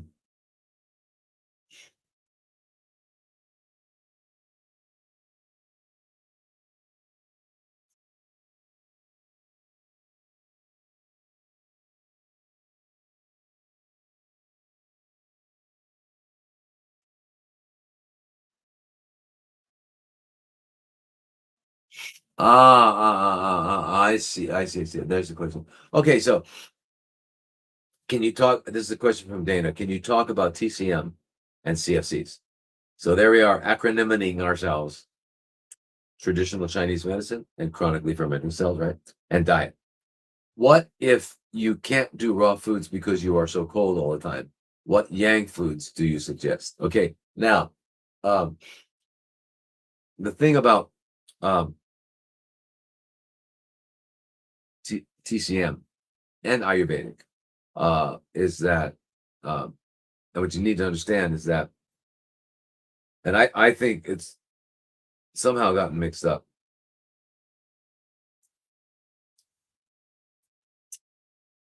Please understand, God, nature, did not make a mistake and cook the food.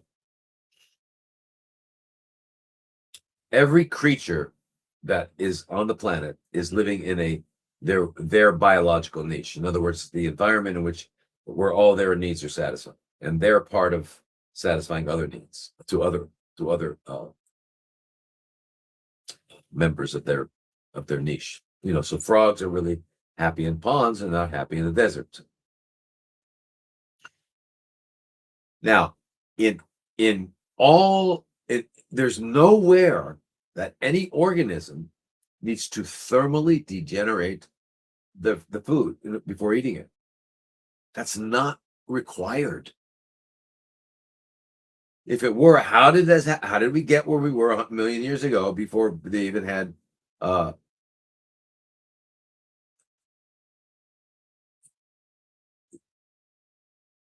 in other words, it's kind of like vaccinations. All right.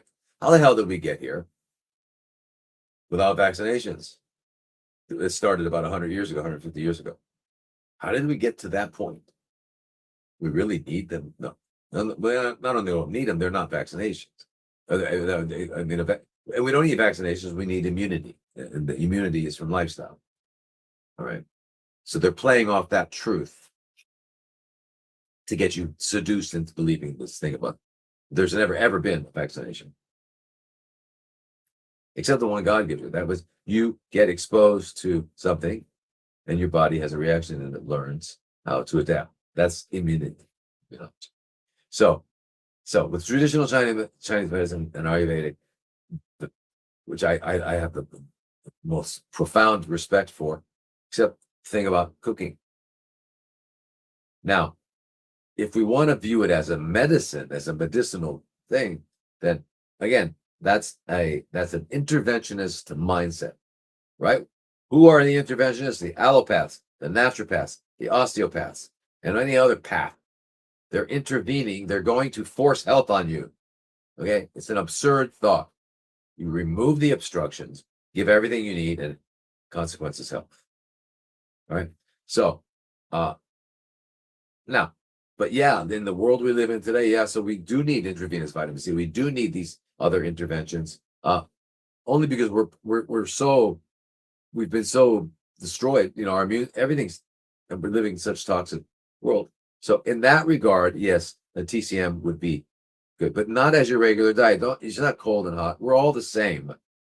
We're all the same. I know we don't like to hear that. Nobody wants to hear that. I'm different. You know, nobody's like me. I mean, or one of the phrases people say, a person like me, or I'm the kind of person, that we're all that kind of person. We're all the same person. There's only one of us. Anyway, we need to eat human food. Do you think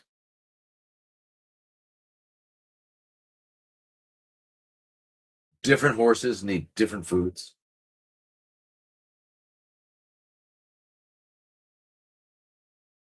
Or hummingbirds here and hummingbirds there need? What do we need?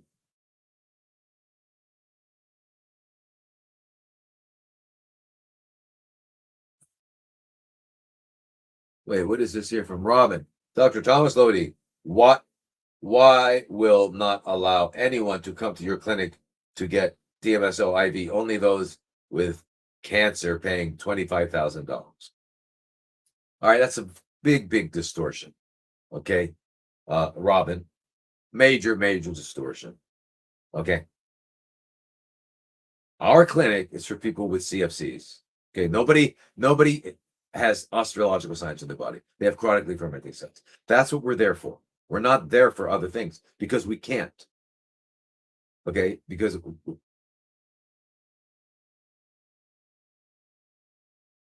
we have limited seats and all that, but that's what we're focusing on because we want to provide an environment, a place to help people that have CFCs.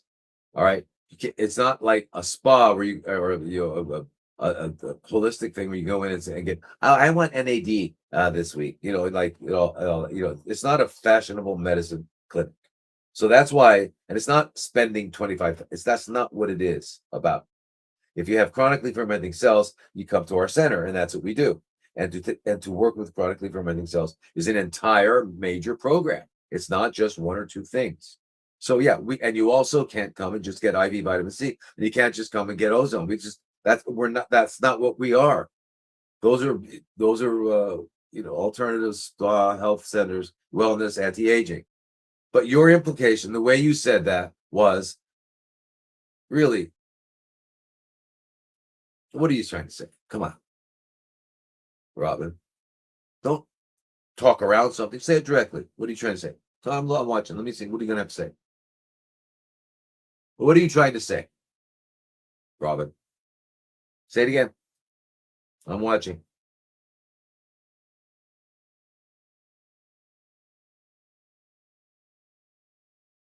All right. Anyway, that's why. That's the answer to that question. Okay. Now, again, getting back to the TCM, eating plants, uncooked plant food is what we eat. That's what we are. And fruit and nuts and seeds and stuff like that. Robin Jackson, what? Why? Is that the same one? Why are you hiding out in Thailand? Hiding out in Thailand. Robin, why you don't like me? Why are you here? You don't need to be here. Don't be here. You don't like me. I am in Thailand because I like Thailand and I don't like the US. I don't like it. I don't like it. I don't like it. Can't live there. I'm here because I like it. All right. I'm not hiding. Why would I be hiding from what?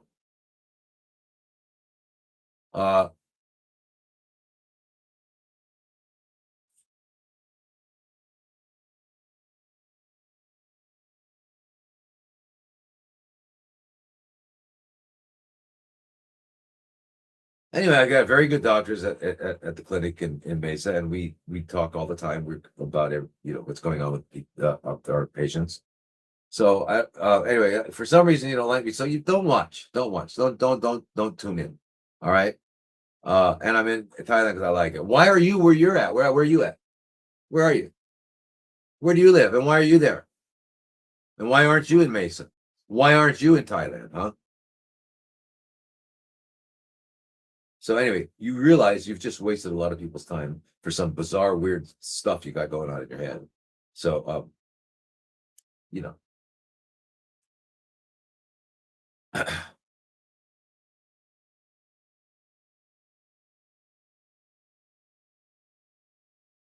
Well, you're in Arizona. Great. Okay. Why? Why aren't you in Florida? Why aren't you in Paris? All right. Anyway, all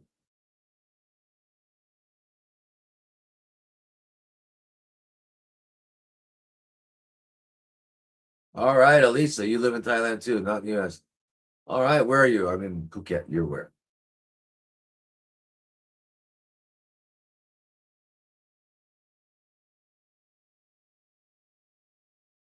Hey, Robin, why are you in Arizona?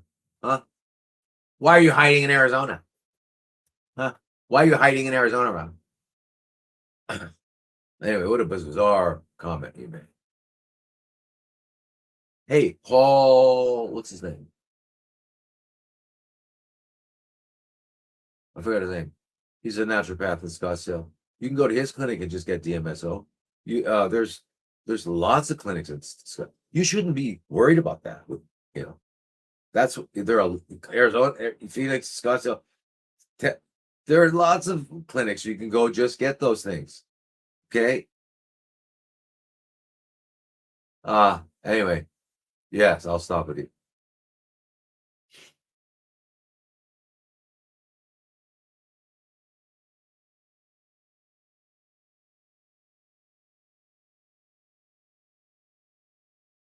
All right, so let's see. I'd like very much to do the parasite cleanse with the ivermectin and mebendazole combo you spoke of in the previous videos. Do you have the dosages and products where I can order them from? I'm in Alberta, Canada. Well, yeah, and then keep in mind your liver's in good shape. You know, you did your enzymes and all that. But ivermectin 12 milligrams 3 times a day is my standard dose. Mebendazole 500 milligrams 3 times a day is the standard dose. But I would add in a third one, antihelmintic, niclosamide or praziquantel or parental palmitoid. Yeah, there's lots of them. But anyway, it's hard to get in Canada. So, if you contact my assistant, hello@drlodi.com, she can help get them to you. But then the question is, will you be able to receive them in the mail? Because there are other sources too. Uh, it's that's the problem is whether or not you can receive it. And if not, I think some Canadians have friends just over the border or something where they can receive things and then they can go get it. Yeah, I'm not so sure. I don't know how strict it is. Or then sometimes if you send a lesser amount instead of like a whole 3 month supply. Anyway, but talk to Fa, my assistant, at hello at drlodi.com. And because she kind of knows what can be sent where. So, and there are other ways of getting it, but it's difficult. But your problem is going to be Canadian, I guess, customs letting things come in.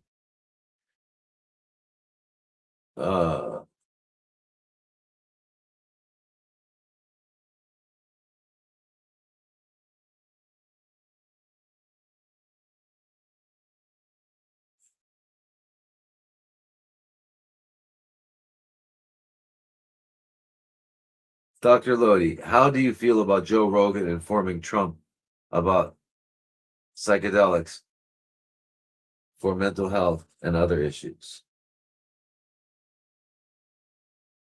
I didn't know he did, but I mean, psychedelics are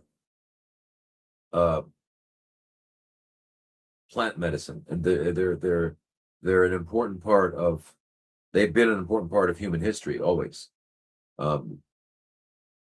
Indigenous peoples from every continent and island. There was some sort of psychedelic, meaning plants. When we eat plants, they affect our biology, right? They definitely, right? You eat like broccoli and it's cauliflower, and, tomatoes and things, and there's a beneficial effect. You eat a Amyloides phalloides mushroom and you're dead with your liver failure. But anyway, there are psychedelics. Psilocybin, mescaline. There's a lot, and then there's synthetic ones and stuff like that. Anyway, psychedelics are good because what do? They break apart your linguistic prison, because we're imprisoned by our words, by our language, and our language is how we see the world, right? And so, him telling Trump, I don't know what value that is, because, yeah, I mean,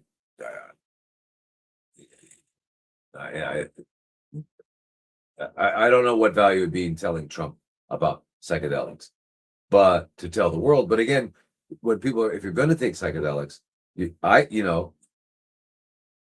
would, like, for example, if I were going to do ayahuasca, I'd go to Ecuador or Colombia or Brazil, and I'd go with a real shaman, right? So I wouldn't go with Susie Smith, who spent some time there and now is a shaman. I just wouldn't do that. It's just like if I went to a Mexican restaurant, I wouldn't want to find non-Mexicans preparing food. It's not prejudice. If I went to an Italian restaurant, I wouldn't want not Italian, unless there was a head chef and all that sort of thing. It's the kind of same with the Chinese food. Doesn't matter, Anyway, so psychedelics are very important. I think if it weren't for psychedelics, I wouldn't be who I am. So, yeah, I think they're really, really important. But you got to know what you're doing with it. It can be dangerous if you take, too much of something with no help or anything, or you're not prepared for it. So, yeah. Anyway, it's 9:06 a.m. here in Thailand, where I'm not hiding. I'm not hiding. Anyway, so I'll see you all next week. Okay, have a fantastic week, and yeah. Sawadee Kap, Namaste, Namaskar, and Aloha.